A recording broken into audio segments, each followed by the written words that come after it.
Bueno, vamos a comenzar a hablar de el Universal Serial Bus. El Universal Serial Bus es el producto de la necesidad de estandarizar la conectividad de periféricos. Fundamentalmente, vamos a arrancar haciendo un poco de historia. Cada vez que uno conectaba un periférico nuevo a una computadora, estamos hablando de hace 15 años atrás, 10-15 años atrás, era una tarea realmente para expertos. Y aparte, cuando era una computadora que se usaba con fines profesionales, era realmente terrible pensar que uno tenía que tener en esa época por separado un escáner, una impresora, un módem.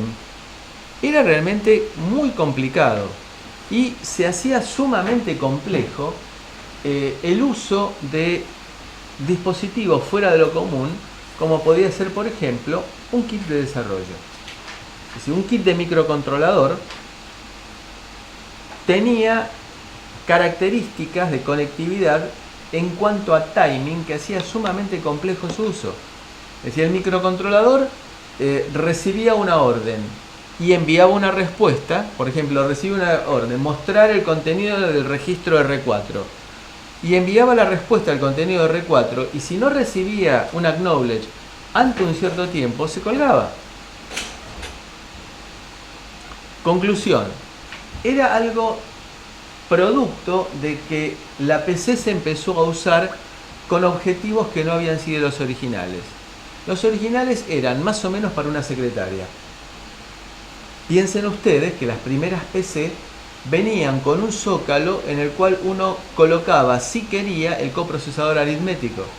Hoy para nosotros el coprocesador aritmético es fundamental. Si uno va a usar el Octave o el MATLAB o alguno de esos software, directamente no corren si no tiene capacidad de procesamiento. Hubo una versión que creo fue la del 10 de MATLAB, a partir de la cual se dijo, si no tiene coprocesador aritmético, no funciona. Conclusión: cuando se creó la PC fue orientada a objetivos muy distintos de lo que después se empezó a usar.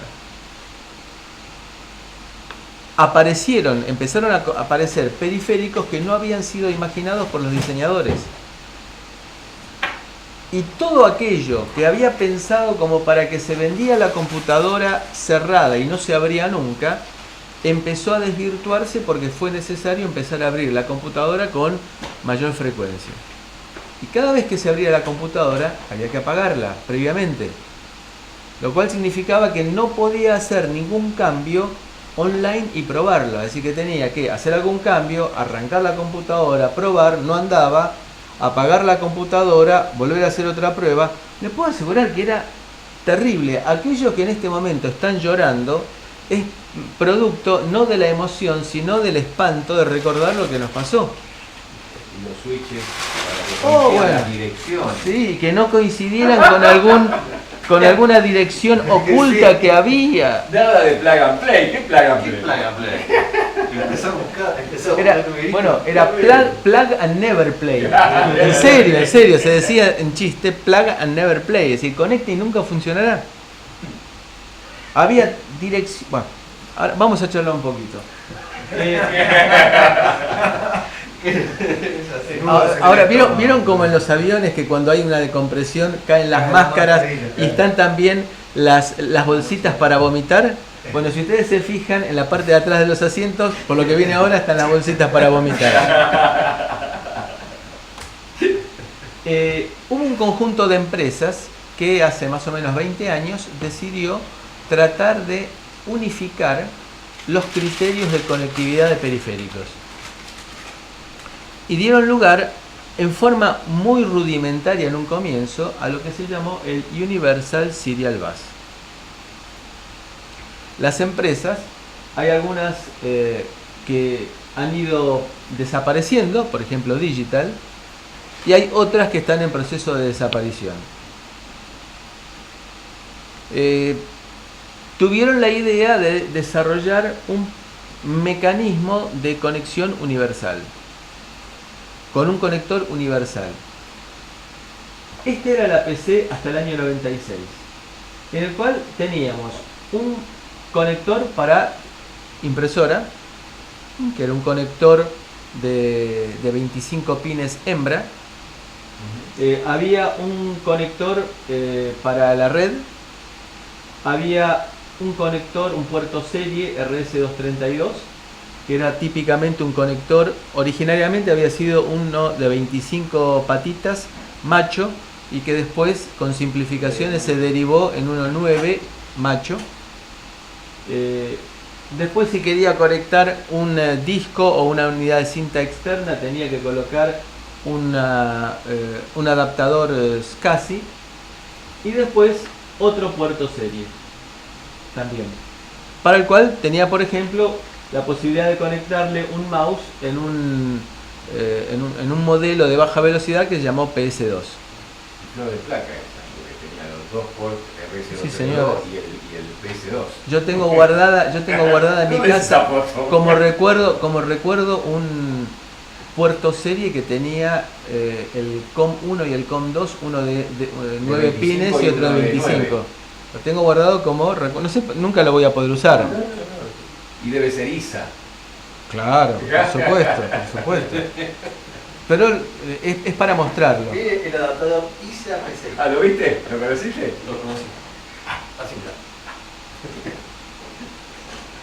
Lo cual, cada vez que yo quería agregar algo, tenía que empezar por ejemplo, si quería agregar un segundo puerto paralelo, lo podía hacer, pero tenía que seleccionarlo como segundo puerto paralelo. Vamos a mencionar enseguida cómo. Lo mismo, acá teníamos dos puertos serie, lo cual era realmente complicado para evitar que hubiera conflictos. La historia dice que teníamos, por ejemplo, este era un puerto paralelo, a la cual le ponía, porque en aquella época se acostumbraba que el software propietario que uno compraba, por ejemplo MATLAB, venía con una llave de hardware. Si esa llave de hardware lo que hacía era dificultar, aunque no impedir, la copia. Es decir, el software en algún momento dialogaba con ese hardware que se llamaba llave, y si no estaba ese hardware no funcionaba el software. Luego de lo cual comenzamos a incorporar cosas. Por ejemplo, imagínense, eran los candados esos, las llaves estas, se las llamaba hermafroditas, porque eran de un lado macho para conectarlo al puerto paralelo de la PC, y por el otro lado era hembra como para colocarle la impresora. Entonces podía llegar a conectar dos candados en cascada, y después la impresora. Y entonces empezaba a tener que ponerle del lado de abajo algún soporte, porque si no se me torcía la cadena de conectores que había puesto. Es decir, ya empezaba a ser ridículo el uso. Y por ejemplo, si le quería colocar un escáner, que también el escáner venía con ese formato de permitir, bueno, entonces se me armaba una pila que tenía 20 centímetros de largo de cosas una conectada sobre la otra. Los más jóvenes me están mirando con cara de decir, este hombre está delirando, que fumó a la mañana. No, era así. Aparte, cuando conectaba algo, tenía cuando encendía la PC por primera vez después de conectar algo, el gran dilema es, esa nube de humo que está saliendo de la PC, ¿a qué se deberá? ¿O arrancará o no arrancará?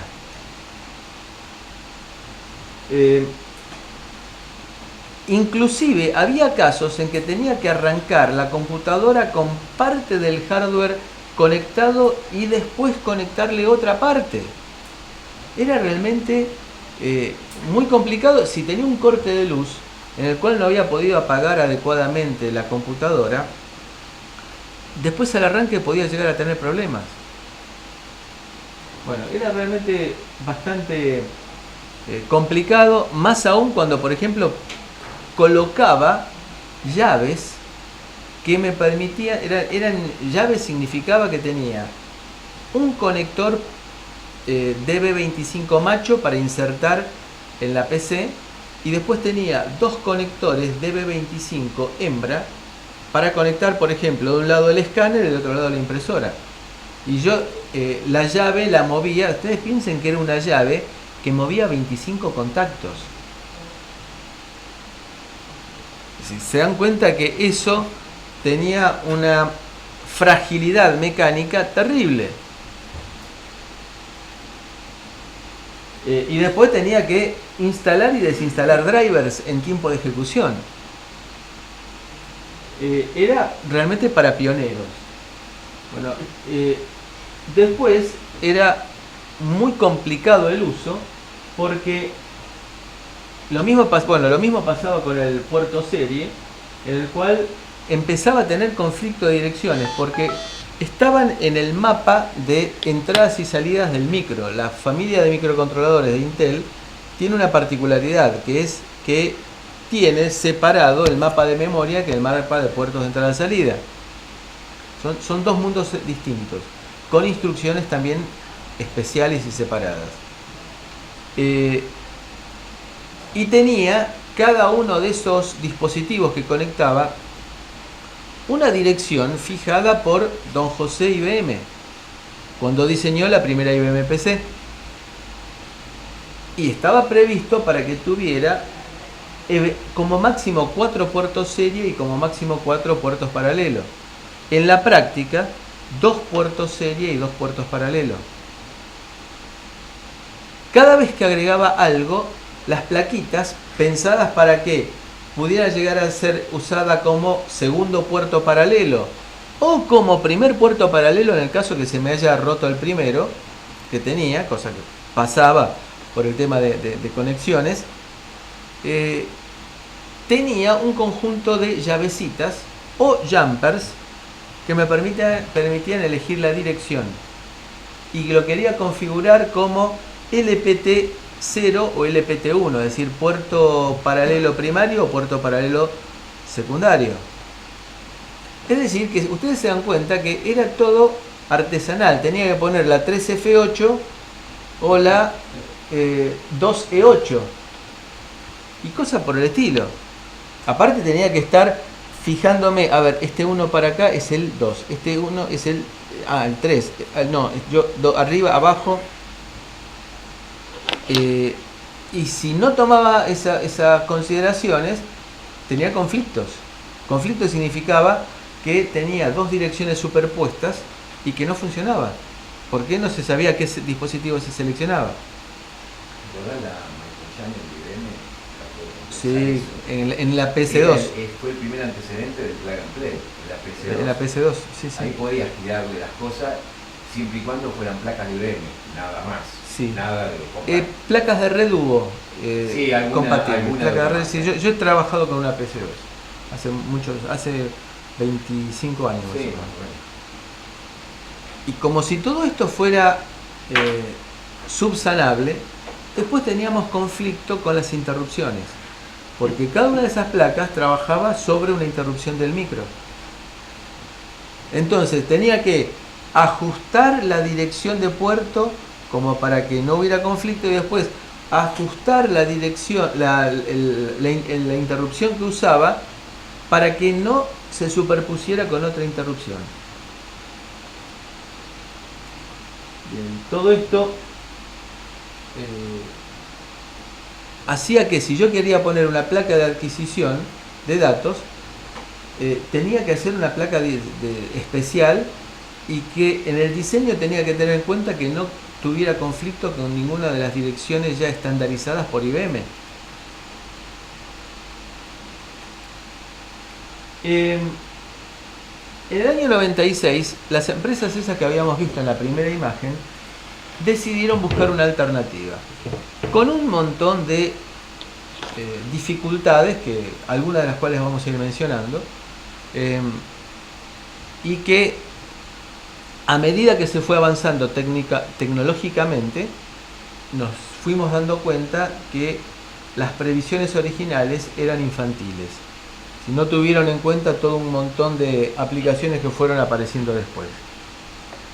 Originariamente, USB, Universal Serial Bus, fue pensado para conectar el mouse, el teclado y la impresora. Punto. No más que eso. Por algún tiempo coexistieron USB con puerto serie. Paulatinamente fue desapareciendo el puerto serie porque yo el mouse lo conectaba sobre USB.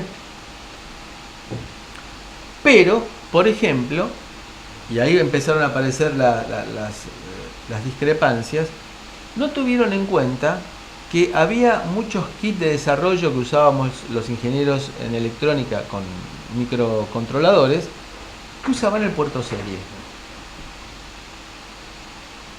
Entonces, ¿qué fue lo que hicieron? Aparecieron los adaptadores USB a puerto serie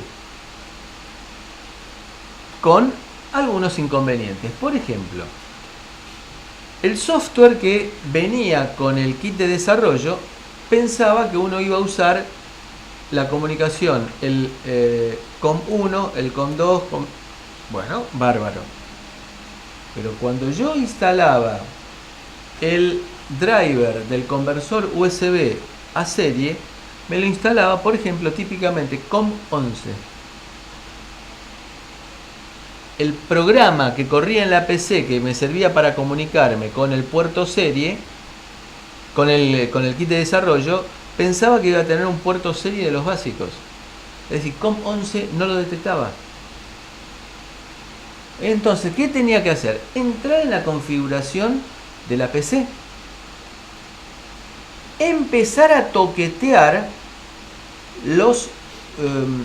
las identificaciones de los puertos, porque en aquella época se usaba mucho el módem, que figuraba como un COM más.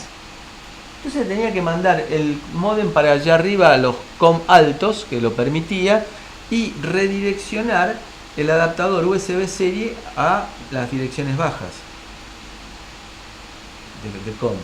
Bien, solucionaba ese problema.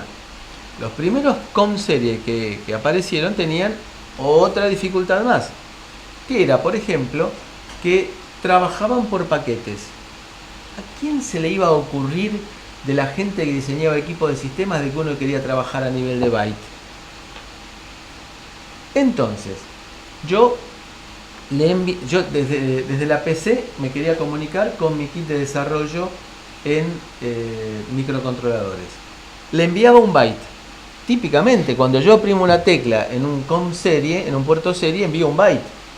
Entonces le enviaba un byte.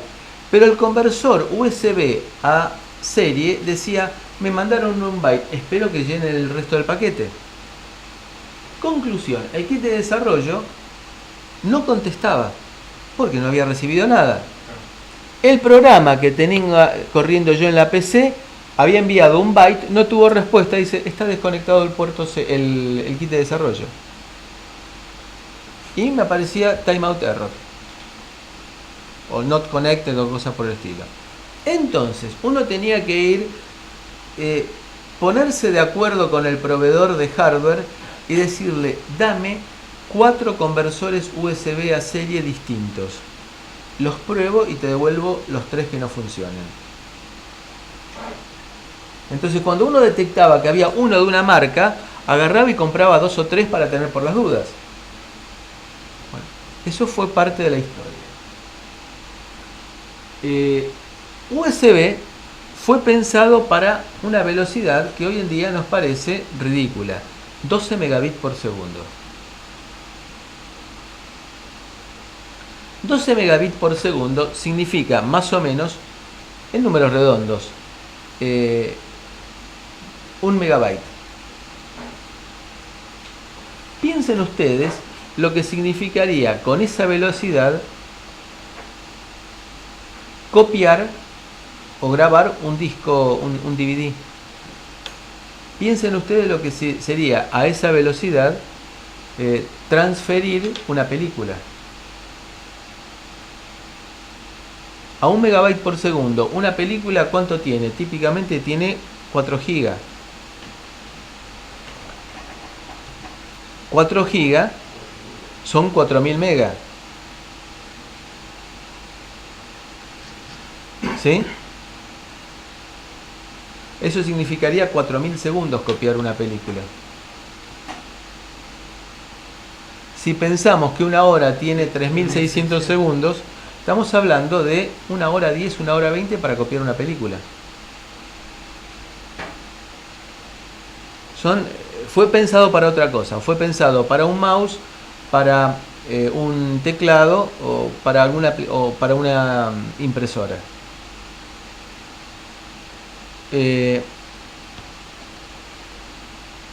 Podían llegar a conectarse hasta 127 periféricos.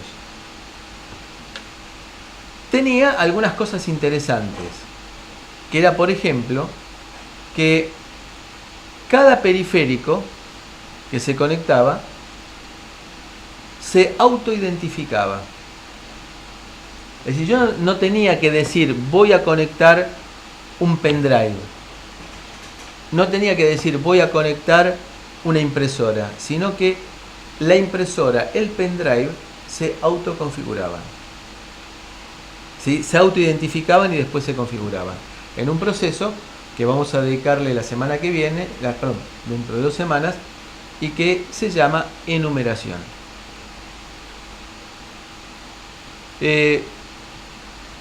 USB 1.0 prácticamente no existió.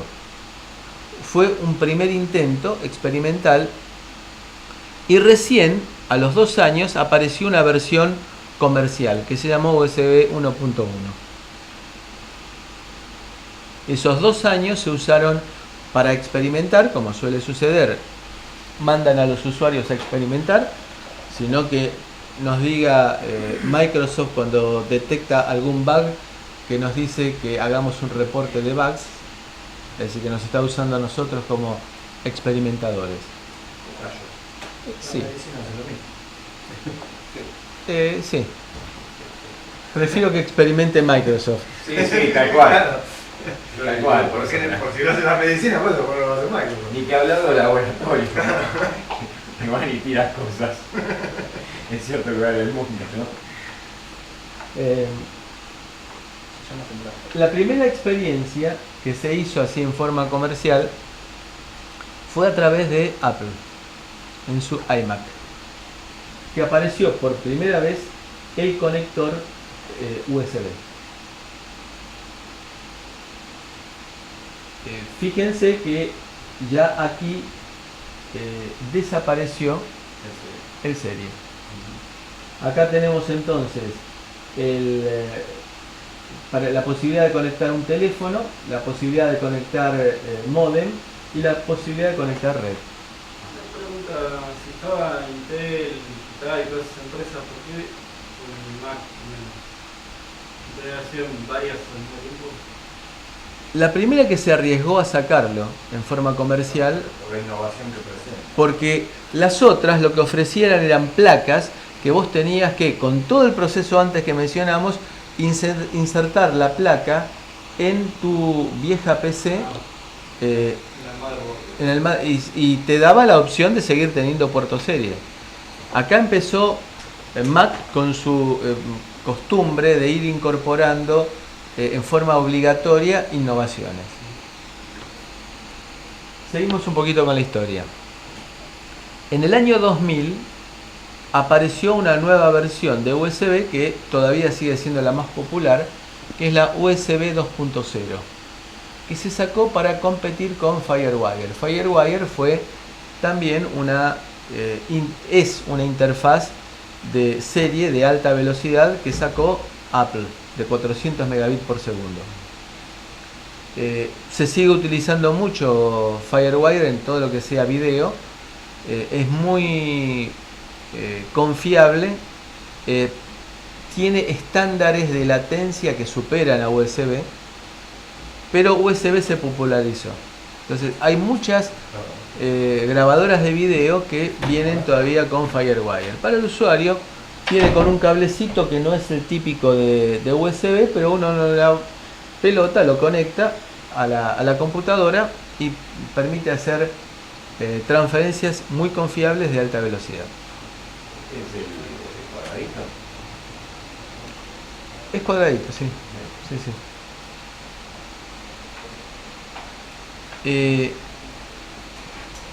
llevó la transferencia de 12 megabits por segundo a 480 megabits por segundo. Hoy en día sigue siendo la más popular porque, si bien apareció una norma posterior, todavía está en proceso de absorción por parte del mercado.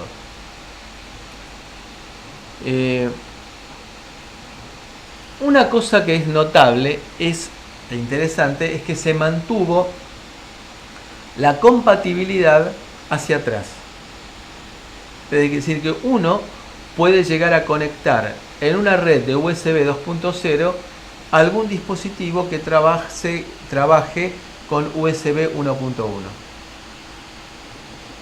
y va a ser detectado como un dispositivo lento y va a ser tratado como un dispositivo lento.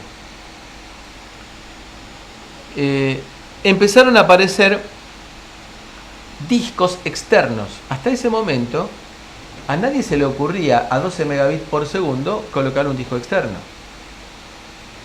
porque la velocidad de transferencia era realmente descorazonadora.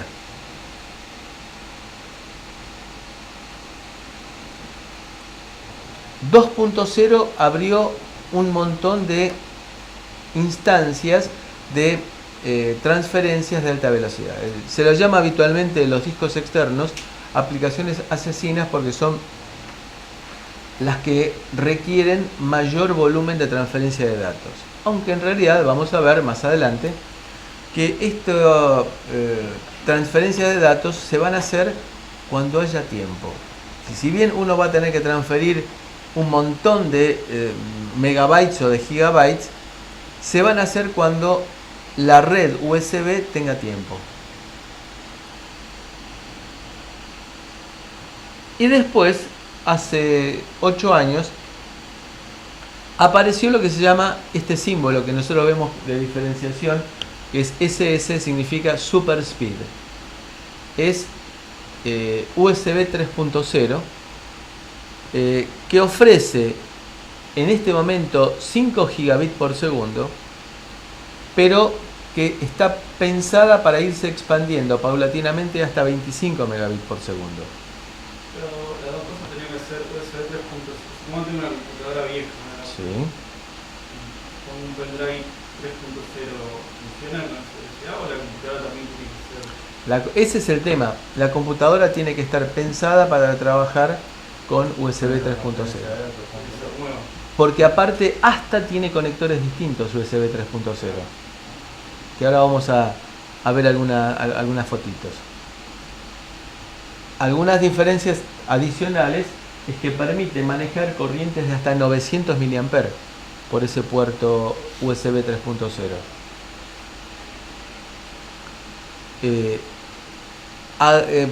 Permite, por ejemplo, USB 2.0 y 1.1 eran comunicaciones half duplex. Por lo tanto, la computadora, que ahora en un rato le vamos a cambiar el nombre, decía, a ver, dispositivo Pérez, ¿alguna novedad? El dispositivo Pérez recibía la información y al rato contestaba. Dispositivo Reale, ¿alguna novedad? Y el dispositivo contestaba, de a uno por vez. Otra de las ventajas que se incorporan con USB 3.0 es la comunicación full duplex. Es decir, como dos mujeres hablando simultáneamente. Es decir que es... ¿Cómo? Una puerta de colegio. Es decir que es comunicación full duplex.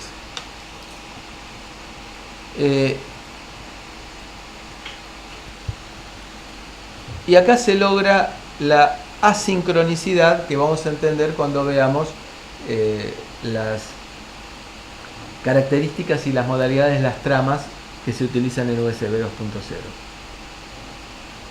Hay un tipo de transferencia que se llama isócrona que permite llegar hasta a trabajar hasta 384 megabytes por segundo. Esta transferencia isócrona se utiliza fundamentalmente para streaming. Todos tenemos una idea de lo que es Sí, streaming. sí, por eso la había escuchado esa palabra, o sea, y no sabía si era eso. Estaba esperando a ver qué decía. Isócrona quiere significar que isos cronos, igual tiempo. Me parezco a Grondona, ¿no? Viene del latín, del griego. Es un tipo de transmisión obligatoria para streaming, en la cual lo que me interesa es garantizar que al parlante le va a llegar información en forma continua. Al disco le va a llegar información cuando pueda. Nadie se va a enterar. A lo sumo yo notaré que hoy copiar este archivo tarda más o tarda menos que ayer. Pero no es dramático. En el caso del audio sí, porque si no recibe, se corta. Eso es lo que vamos a llamar vamos a clasificar como comunicación isócrona. A su vez está pensada para que dispositivos como por ejemplo puede ser un mouse pasen al modo bajo consumo mucho más rápidamente, buscando extender la vida útil. El tema de energía, de consumo de energía, nosotros en nuestro país evidentemente no le damos pelota, porque para nosotros la energía, aún con los incrementos que hemos tenido, es barato frente al resto del mundo. En el resto del mundo hay muchísima importancia. Han creado una nueva metodología de comunicación que se llama LoRa, por ejemplo, que es Long Range, algo rango grande, algo equivalente al WiMAX. Es decir, el WiMAX es más o menos colocar una antena alta en algún lugar y abastecer todo una zona con conectividad Wi-Fi, a diferencia de lo que es habitualmente que uno va poniendo 24 routers distintos Wi-Fi para abastecerlo. Bueno, acá ponen una antena grande y abastecen de Wi-Fi a toda una zona. Por debajo de esa altura. Exactamente. Bueno, acá están haciendo algo similar para Internet de las Cosas. Eso que habíamos mencionado en la primera parte del curso está teniendo mucha importancia. Entonces están creando con la idea de que los dispositivos autónomos que están con Internet de las Cosas tengan una vida útil más importante en sus baterías.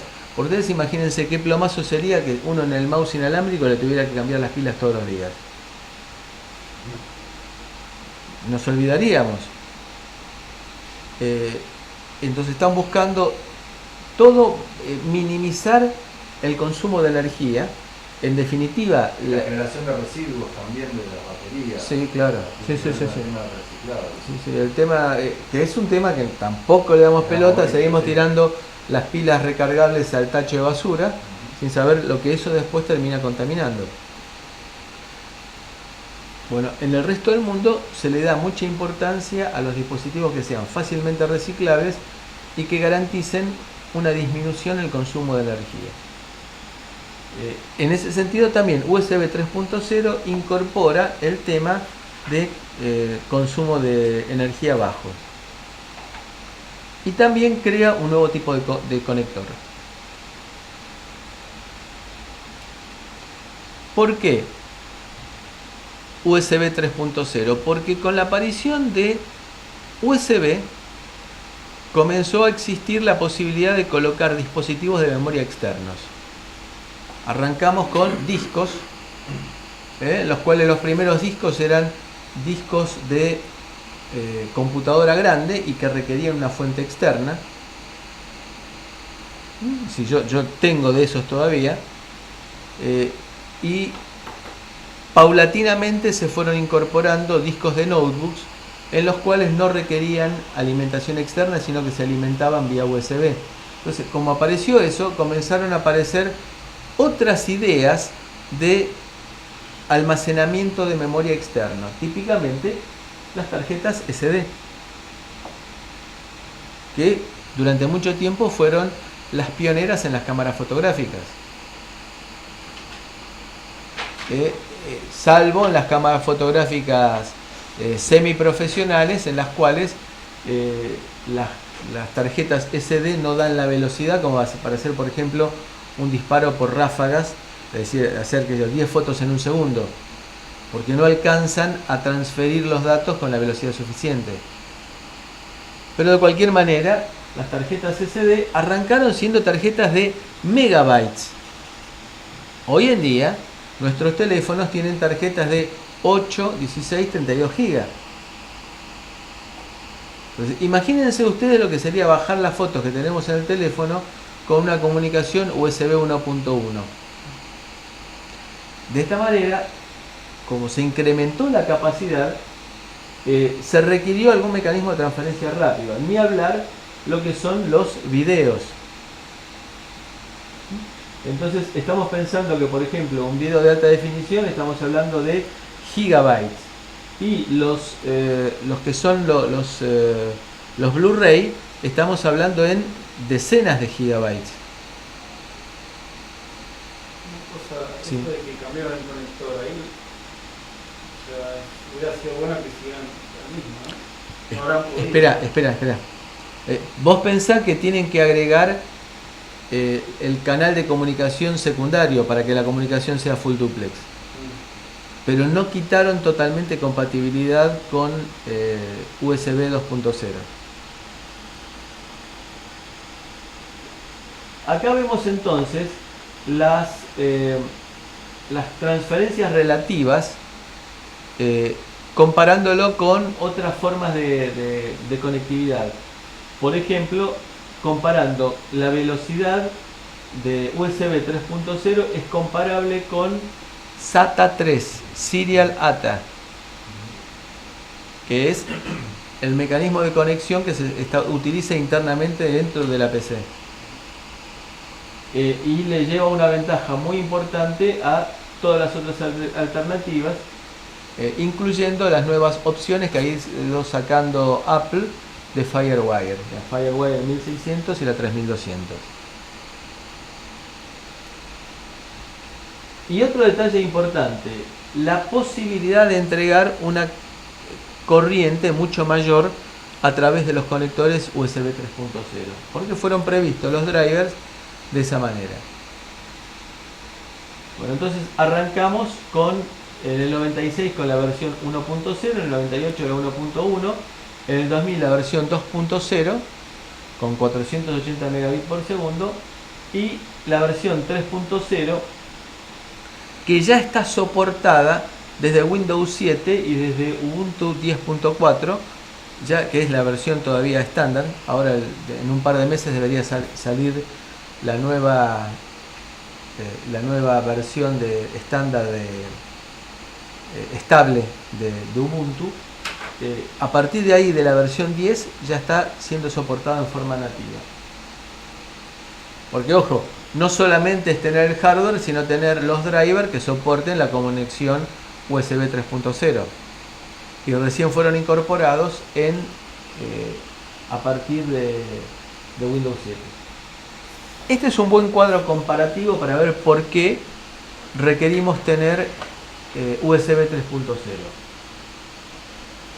3.0. Por ejemplo, un tema de disco en MP3 está entre 3 y 4 megas típicamente. Bueno, salvo herencia para un hijo gaucho de la Ralte, que deben ser más o menos 120 megas. El que se daba el lujo de ponerlo era Guerrero Martínez en aquella época famosa de la radio. Era un tema que duraba como 40 minutos y la audiencia se mantenía. Bueno, un tema musical tarda 5,3 segundos en USB 1.0 o 1.1, una centésima de segundo en USB 3.0. Y vayamos, por ejemplo, a una película de alta definición, un Blu-ray, que tarda 9,3 horas en USB 1.1 y tarda 1 minuto 10 segundos en USB 3.0. Eso nos permite a nosotros ver la enorme ventaja que nos está introduciendo en velocidad USB 3.0.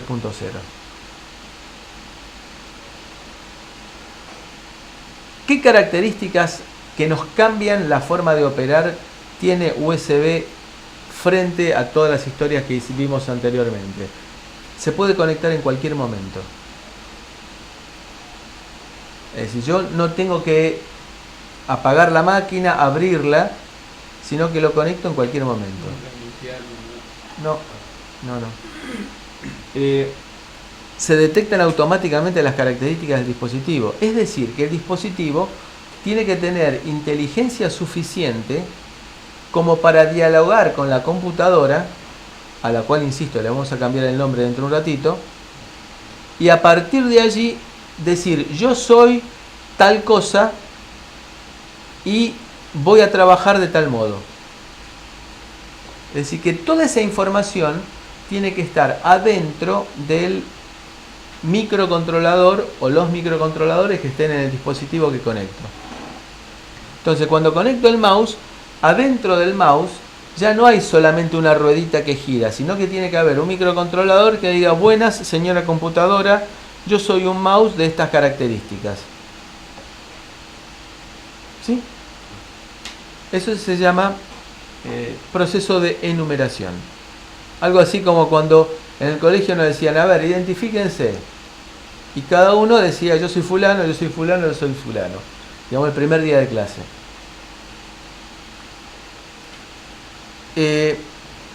El sistema operativo va a detectar la conexión y desconexión de dispositivos. Fundamentalmente, la conexión la va a detectar porque cuando yo conecto un dispositivo, se produce un desequilibrio eléctrico. Algo así como un divisor de tensiones, un divisor resistivo, que me produce un desequilibrio eléctrico que dice, oh, ya entró alguien. Y, ¿cómo? Una alerta, un aviso. Y ahí empieza el diálogo. ¿Quién sos?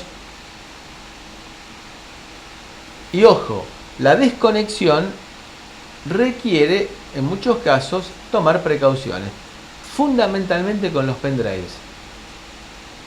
Eso de arrancar el pendrive es peligroso para el pendrive y para el sistema operativo. Porque si no tomo precauciones, al retirar el pendrive, puedo llegar a producir una descarga eléctrica que lo reviente al pendrive y a su vez el sistema operativo no detectar que desconecté el pendrive. Entonces va a querer una de esas copiar cosas al pendrive y va a detectar que no está el pendrive, pero por timeout, tardando tiempo. ¿Y uno cómo desconecta las IAs de uno? ¿Cómo? Estas IAs se desconectan así de uno. Sí. Y no genera los mismos problemas que mencionas. Lo que pasa es que el hardware está protegido. Sí. El pendrive no. El pendrive supone de que nadie va a ser tan bruto como para desconectar un pendrive conectado. Y de algo tienen que vivir los fabricantes de pendrives, ¿no? De que haya brutos que lo desconecten. Tonelada. Por tonelada. Bien.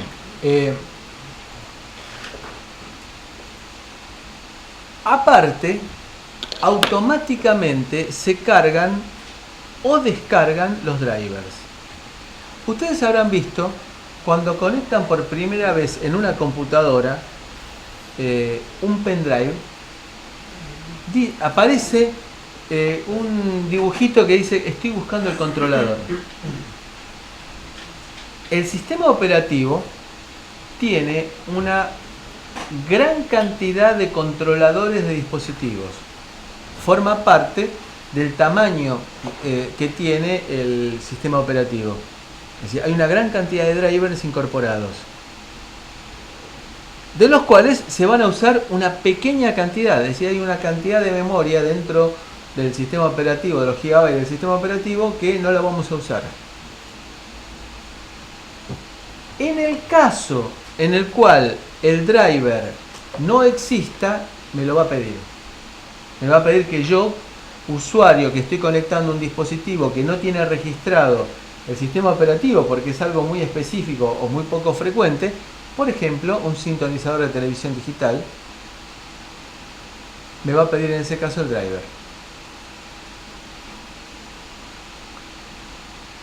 no requiere jumpers, sino que se autoconfiguran directamente desde el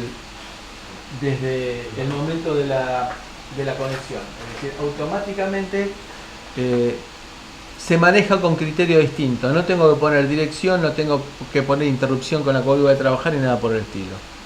No hay ningún tipo de conflicto por ende. Aparece un concepto nuevo, que es que en lugar de llamar computadora y mouse, lo voy a llamar host. Host es anfitrión.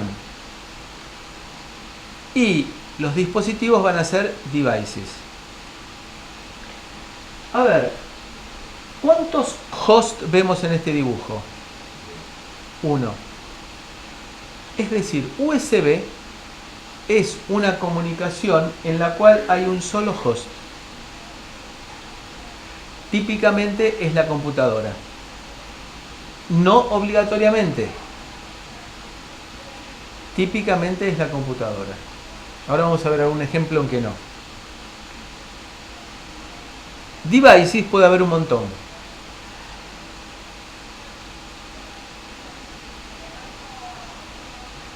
Y nos aparece en esta configuración un concepto nuevo, hub. Aquel que tenga un poco de experiencia en redes sabe lo que es un hub. ¿Qué es un hub?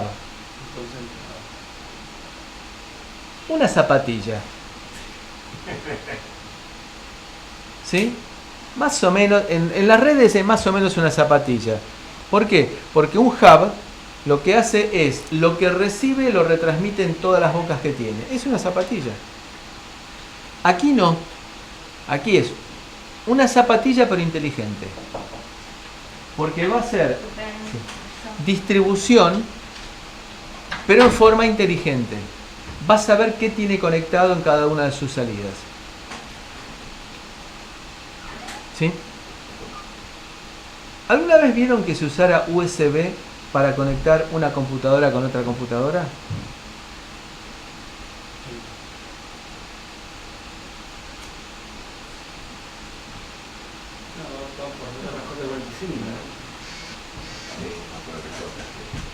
¿Sí?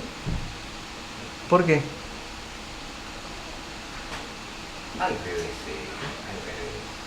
¿Con dos computadoras conectadas? No, conectadas no.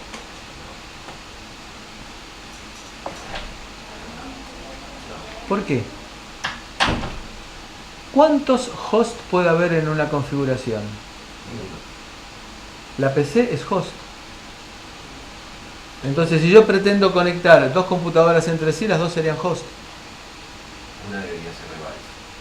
Y no está previsto porque hasta el conector es distinto, justamente para eso. Ahora vamos a mostrar un poquito de conectores. Puede poner un cable cruzado. Sí, claro. Sí, y diseñarte un software que te lo permita. Claro, tal Es cual. mucho más fácil poner un RJ45 Sí, totalmente. en que está todo resuelto. Por ejemplo, a mí me interesará tener un microcontrolador con funciones host. Si yo el microcontrolador lo voy a usar para meterlo adentro de un mouse, adentro de un sistema de adquisición de datos que va a trabajar como un device. Así le puedo conectar un teclado y un mouse. Claro. Exactamente. Es decir, si yo, por ejemplo, quiero retirar datos del sistema de adquisición por un pendrive, en ese caso, el microcontrolador se tiene que posicionar como host. O sea, podés tener las dos alternativas, Sí. ¿no? Para que funcione como uno. De hecho, como por ejemplo, el LPC 1769, que es muy popular en la Argentina, como Cortex M3, o el 4337, permiten que uno elija si quiere trabajar como host, como device y como alguna otra cosa más. ¿Mm? Otro ejemplo interesante. Las impresoras actuales importantes, más que impresoras, son sistemas de impresión. Hay lugares del interior en el cual, por ejemplo, los diarios se imprimen en el lugar, manejado por internet, cosa perfectamente factible, utilizando alguna de estas impresoras grandes. Un diario económico, ámbito financiero, no tiene sentido que llegue a Neuquén a las 6 de la tarde, porque el vuelo es, qué sé yo, sale a las 2 de la tarde de Buenos Aires, por decir un ejemplo. Entonces, ese es un caso concreto en el cual necesito que el diario esté en la oficina a las 8 de la mañana.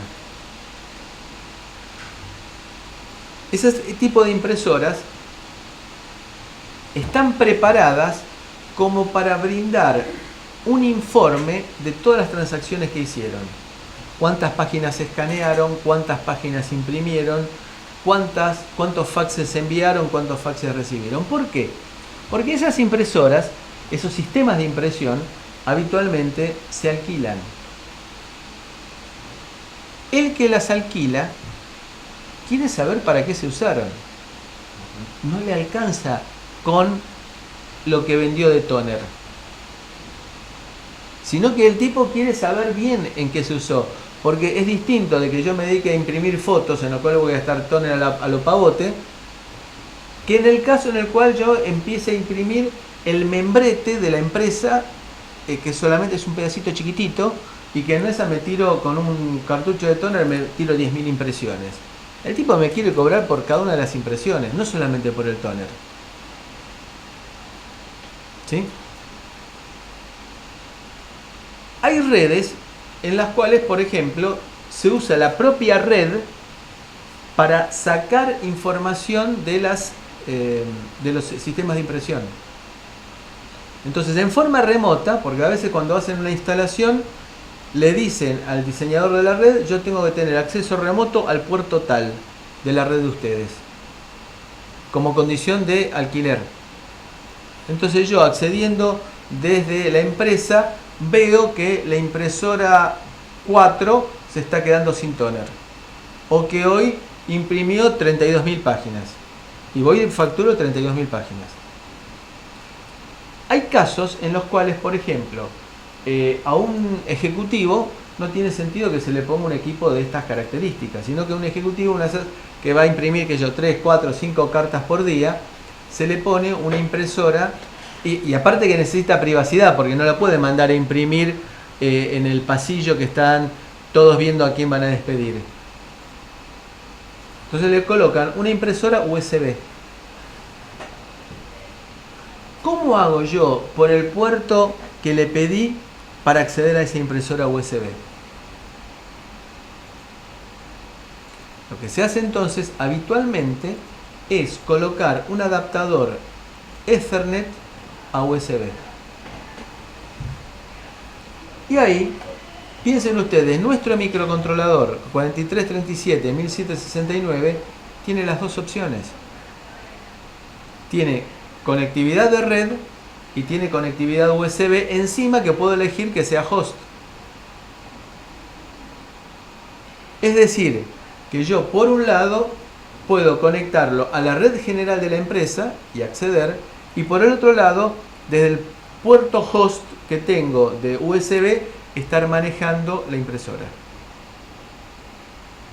Digamos, es una aplicación bien concreta de nuestro microcontrolador, de nuestra EduCIA, para una aplicación muy específica, muy poderosa, y que es una muy buena solución. Te hago una consulta. Cuando él pasa de DBase a host, está viendo que está pidiendo los datos de una manera diferente. ¿Es automático? ¿O no, cuando uno hace el programa, es muy poco frecuente de que vos en tiempo de ejecución pases de device a host. Es muy poco frecuente. En ese caso es preferible colocar dos puertos USB. Que uno lo trabajes como device y el otro trabaje como host.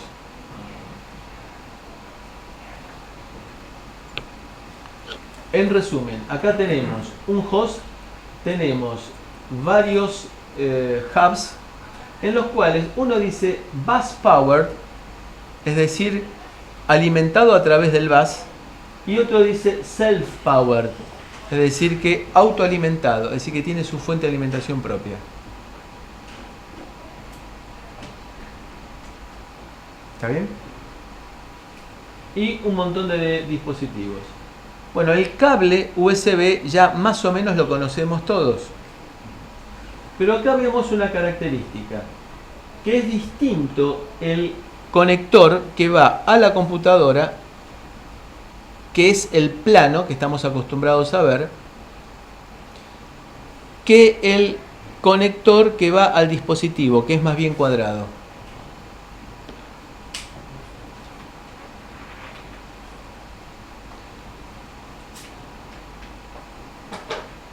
Otro detalle importante, ¿qué conexiones tengo, qué cables tengo en un cable USB?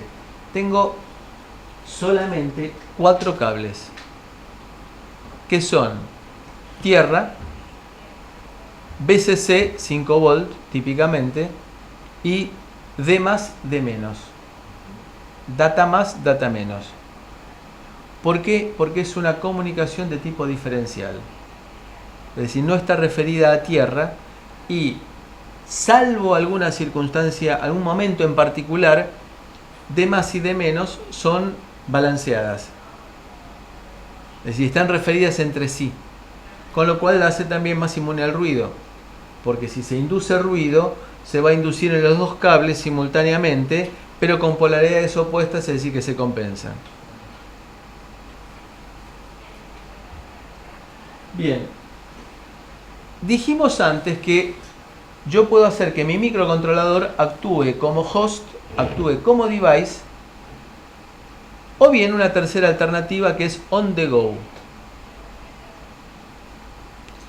On the go es una forma en la cual puedo conectar dos dispositivos de los cuales ninguno de los dos está pensado para ser host. Por ejemplo, cuando conecto la cámara fotográfica a la impresora directamente para imprimir fotos. Es una alternativa que surgió posteriormente a la implementación de USB, que surgió como la necesidad, o por ejemplo cuando yo quiero colocar un pendrive en una tablet. La tablet no fue pensada para actuar como host.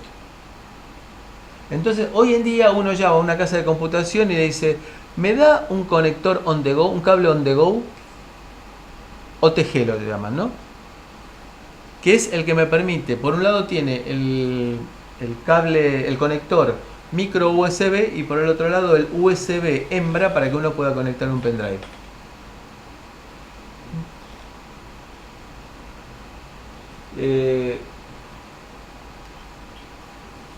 Por ejemplo, el on the go es para conectar a la impresora una cámara fotográfica, o conectar una cámara fotográfica a un iPod para hacer la transferencia de las fotos directamente.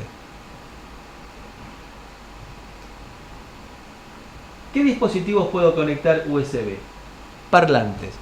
Ojo, no confundir con los parlantes tradicionales que usan USB como fuente de alimentación nada más. Y que por el otro lado tienen el cable de audio con el mini plug en la otra punta. Acá estamos diciendo que estamos enviando el audio por USB. Estos no son muy frecuentes. Podemos colocar escáneres, podemos colocar discos externos, podemos colocar teléfonos. Si se venden unos teléfonos muy piolas USB para usar sobre Skype. Ustedes saben que Skype se puede usar para hacer llamadas, si uno tiene la cuenta habilitada, para hacer llamadas a teléfonos de línea. Telefonía IP, ¿no? Sí.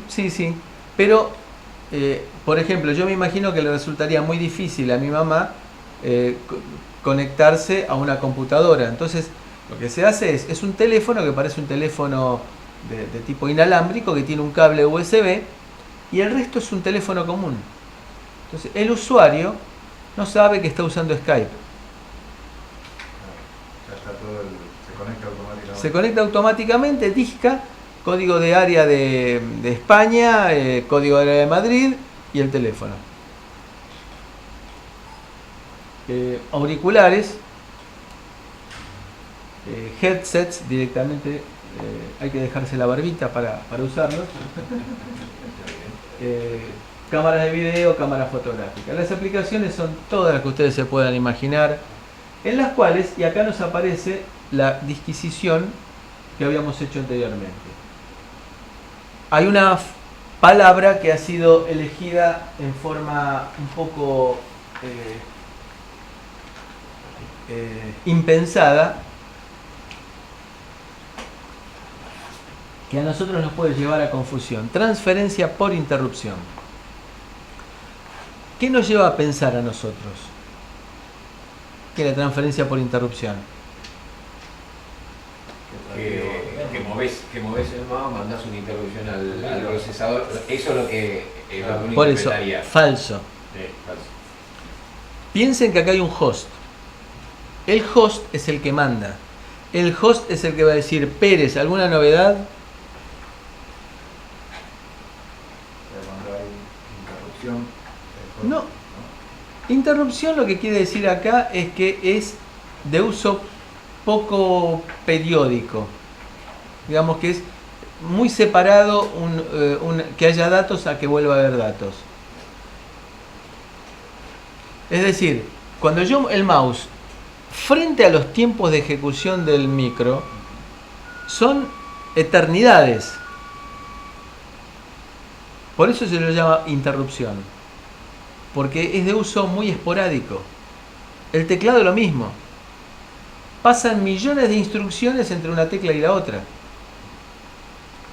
Entonces, las transferencias por interrupción siempre son a demanda del host. El host va a ir preguntando siempre. Ningún dispositivo puede decir, hola, estoy acá. No, no. Vas a estar autorizado a hablar solamente si el host le da pelota.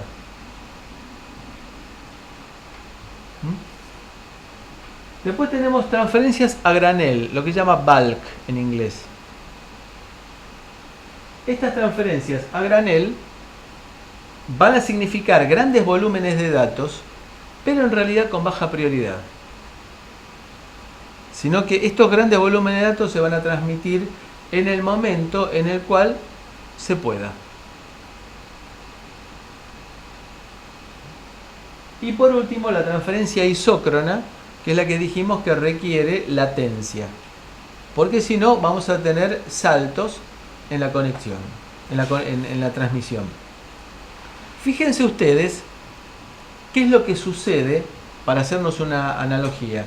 Estamos escuchando una radio por internet. Se corta el enlace de internet. ¿Qué pasa? Se corta la recepción. ¿Alguien se murió? No. Con lo cual, si yo pierdo un dato en la transferencia isócrona, lo único que puedo decir es, qué lástima. Ahora, si yo pierdo un dato en una transferencia de un disco, eso es catastrófico. Con lo cual, cuando yo transfiero datos en forma isócrona, envío los paquetes y ojalá los recibas.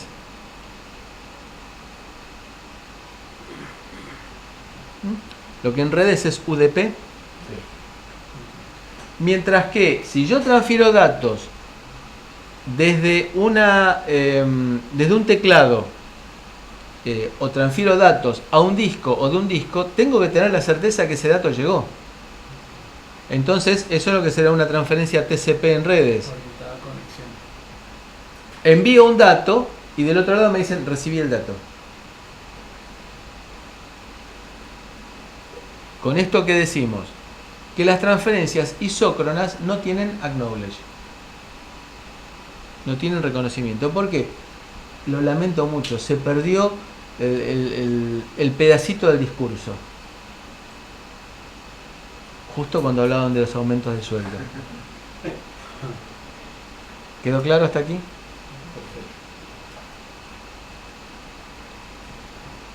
Aparte, va a haber otro tipo de transferencia que son las transferencias de control. Porque acá estamos hablando de transferencia de datos. Va a haber otro tipo de transferencias que son las de control. Estas transferencias de control van a implicar la necesidad de, con la garantía de que llegaron, pero son las que nos permiten dar las directivas y a su vez recibir resultados. Yo diré entonces, impresora, encendete. Eso es una transferencia de control en forma genérica, ¿no? O diré, por ejemplo, impresora, ¿tenés papel? Bueno, los dispositivos, todo lo que se puedan imaginar. No vamos a enumerarlos porque hoy en día es todo vía USB. ¿Preguntas? Bien, hacemos el corte.